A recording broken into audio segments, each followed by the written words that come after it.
guys, moi c'est Fatou Daniel. La fois que tu passes par là, tu t'abonnes, tu actives la cloche notification et surtout tu n'oublies pas d'envoyer cette vidéo à une personne qui a besoin de l'entendre si tu estimes que le message, toi d'abord, t'a été bénéfique. Aujourd'hui, on va parler d'une thématique particulière, notamment le comportement en société. Plus spécifiquement, sachez mettre de la distance entre les gens et vous pour vous protéger. D'accord? Donc, le fait d'être excessivement ouverte ou ouvert, voilà, masculin ou féminin, le fait d'être excessivement ouvert avec les gens en général, ça peut être très dangereux pour toi. Le fait d'être trop ouvert avec les gens peut te mettre toi dans une situation défavorable, dans la mesure où, parce que justement tu as trop partagé sur ta vie, tu es trop ouvert avec les gens peuvent commencer à prendre les choses qui se passent dans ta vie pour commencer à comporter. Oh non, tu sais, en ce moment, évite telle ou telle situation. Oh non, tu sais, et c'est toujours la gente féminine. C'est toujours la gente féminine. C'est vrai qu'il y a certains hommes aussi qui ont toujours tendance à se comporter comme des femmes. Franchement, ce genre d'hommes-là...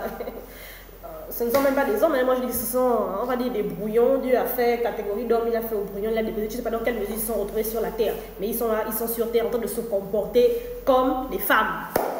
Bref, la plupart des temps, les hommes qui se comportent comme cela, comme des femmes, là, sont des hommes très médiocres dans la vie en général. Pas pour parler mal, mais c'est la réalité en fait, c'est un constat. Bref. Je referme la parenthèse. Donc du coup, parce que justement, toi, tu es trop ouvert avec les gens, tu parles tellement avec les gens, en fait, tu partages trop sur ta vie, même ce que tu n'es pas censé partager, tu partages tellement sur ta vie, à un point où, un autre cas de figure, en fait, ça peut donner accès aux gens à ta vie n'importe comment, dans la mesure où, en fait, ils peuvent se sentir légitimes de partager X ou Y chose avec telle ou telle personne. Entre-temps, toi-même, en réalité, nécessairement envie que tout le monde le sache en fait, genre que tout le monde soit au courant, mais parce que tu aurais dit à une ou à deux personnes ou à trois personnes que tu estimes que sont peut-être des personnes de confiance, et voilà quoi, toute ta vie est à découvert, toute ta vie est à découverte. Donc à un moment donné, sachez faire attention à vos bouches. Le silence, vraiment, c'est une âme redoutable, hein. Le silence, c'est une âme redoutable. Et moi je pense qu'en ce 21e siècle, si toi, tu ne sais pas ce qu'on appelle le silence dans ta vie, tu dois commencer à apprendre à être une personne silencieuse. Surtout pour ta vie, pour toi te protéger, pour toi te mettre en garde. Parce qu'il y a plus de rapaces dehors qu'autre chose. Hein. Il y a plus de rapaces dehors qu'autre chose. On va dire, oh non, pourquoi tu parles comme ça? Pourquoi tu dis ça? Tu sais, c'est souvent important de se confier. Si tu peux te confier à quelqu'un, la personne, peut-être si tu as un problème, peut avoir la solution à ton problème. Nanana, oh, laissez-moi ce que vous me racontez là.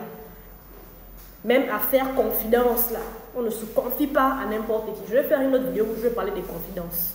D'accord? On va faire une autre vidéo, on va parler de ça. Et en même temps, le fait d'être trop ouvert avec les gens, le fait de trop partager sur ta vie, ça enlève quelque chose sur ta personne. Ça enlève le mystère qu'il y a autour de toi. Parce que oui, moi je me dis que chaque individu doit avoir un certain mystère qui est autour de la personne. Un certain mystère qui est autour de toi. Si on est dans un milieu professionnel, on travaille et puis après le travail, basta, chacun prend sa route.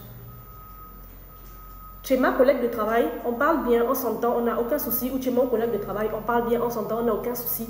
Mais il est hors de question que je m'essaie avec toi pour commencer à te raconter toute ma vie privée, ce qui se passe. Oh non, je reviens d'une famille comme ça, oh, mes parents sont comme ça, oh, voilà, oh non, voilà, je suis mariée, oh non, je ne suis pas mariée, j'ai des enfants. Ça ne te regarde pas, ça ne te regarde pas.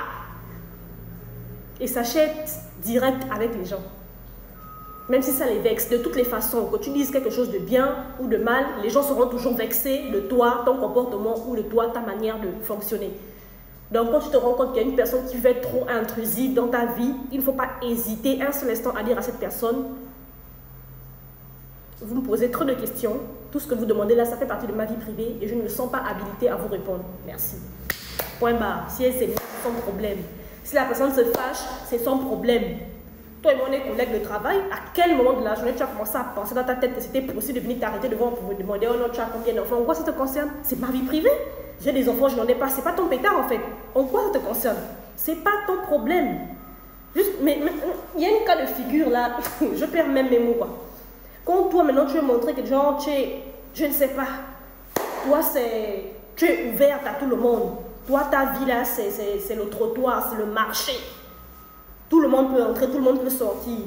Tout le monde peut venir voir ce qui se passe dans ta vie. Donc toi, il n'y a rien d'intime à ta vie. Il n'y a rien de privé à ta vie. Attention, je dis bien attention. La Bible même en parle. La langue, là, elle est très dangereuse. Elle est très dangereuse. Elle peut être une bénédiction pour toi, pour ta propre vie, comme elle peut être également l'occasion de chute pour ta propre vie. Donc tu dois faire attention à ce que tu partages, à ce que tu ne partages pas. Avec qui tu partages certaines choses de ta vie, avec qui tu ne dois pas partager certaines choses de ta vie. À un moment donné de la vie, quand on atteint déjà un certain âge, qu'on grandit en âge et en maturité, je pense qu'il y a un certain comportement qu'on doit adopter avec les gens. Sans pour autant être, je vais dire, comment dirais-je, insociable, hein, sans pour autant être insociable. Mais il y a un certain comportement qu'il faut adopter avec les gens. Ce n'est pas tout ce qui se passe dans votre vie que vous devez ouvrir la bouche pour parler. Non. Soyez confidente envers vous-même. Gardez vos confidences pour vous-même et sachez à qui vous devez partager ce genre de choses. Donc, c'était un peu le message que j'avais à vous partager aujourd'hui. Si tu as estimé que le message était pertinent, n'hésite pas à partager ce message à une personne qui a besoin de l'entendre. Excellente journée à vous.